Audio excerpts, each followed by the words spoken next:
Are you scared yet? Let's bring in our guest to talk about the IRS's so-called conspiracy. Amy Kremer is chair of the Tea Party Express, and Julian Epstein is a Democratic strategist. And thanks to you both for joining me on my first show. Amy, I'd like to start with you because, so this week we saw some folks from different groups testifying about sort of what they went through. But we also learned this week that, and over the last couple of weeks, that some of the groups actually would not have qualified based on the requirement for the sort of social welfare activities.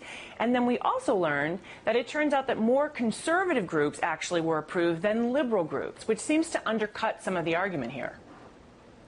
Well, look, it doesn't matter how many more were approved and weren't approved. The bottom line is the IRS went above and beyond its power. They admitted that they were wrong in doing this, and it's a violation of our First Amendment rights. And it's not just about Tea Party or conservative.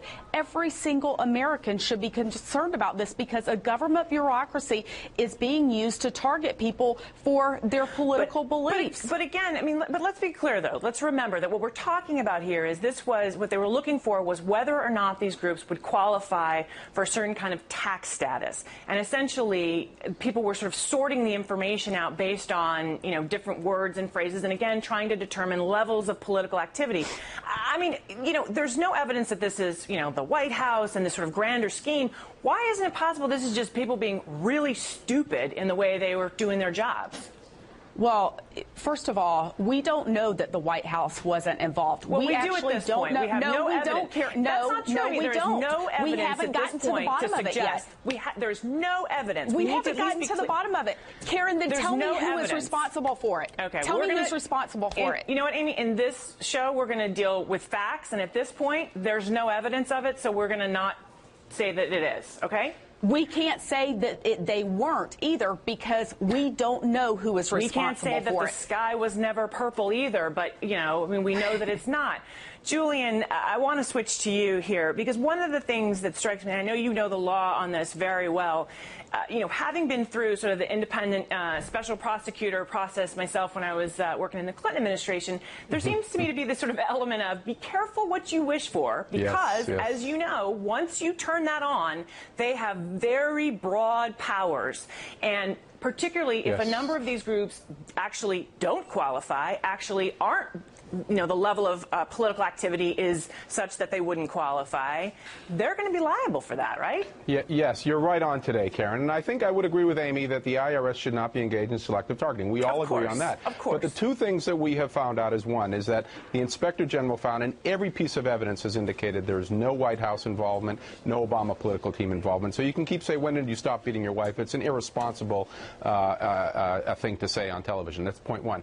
Point two is we are learning that many of these groups, even though the selective targeting was wrong, many of these groups did not, in fact, qualify for tax-exempt status. One group out of California, CVFC, for example, claimed to the IRS they would not be involved in any political activities, yet the majority of their expenditures were for radio ads to elect a Republican. And so I think you're exactly right. You're going to start hearing the Republicans, their calls for a special prosecutor are going to start dwindling very quickly because they have to worry about considerable exposure.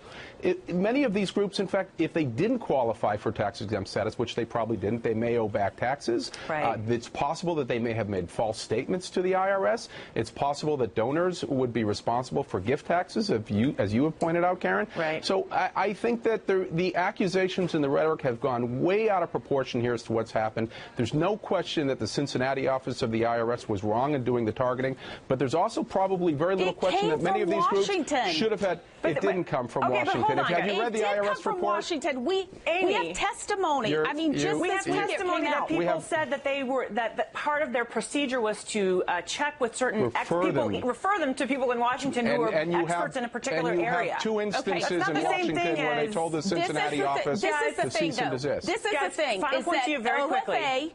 OFA, MoveOn.org were both very helpful in helping elect Obama in 2008. Why is it that no one was concerned about the 501c4? So let's agree with Amy. That's a time? good point. Amy, I agree with you. I agree that groups on the left, I think, should have this same That's kind of absolutely scrutiny. right. That does not change the point, though, that many of the groups on the right that were trying to get this tax-exempt status had no business getting it. They did not qualify under the law. and If I your think that, argument guys, is, we're gonna have Amy, to if leave your it there. argument is that the groups on the left should get the same scrutiny, I'll agree with you. We're If gonna your have- argument is the groups on the right Absolutely. didn't Guys, deserve we're it, going to then have to you leave are. it to the there. bottom of Guys, who we're did going to leave this. it there.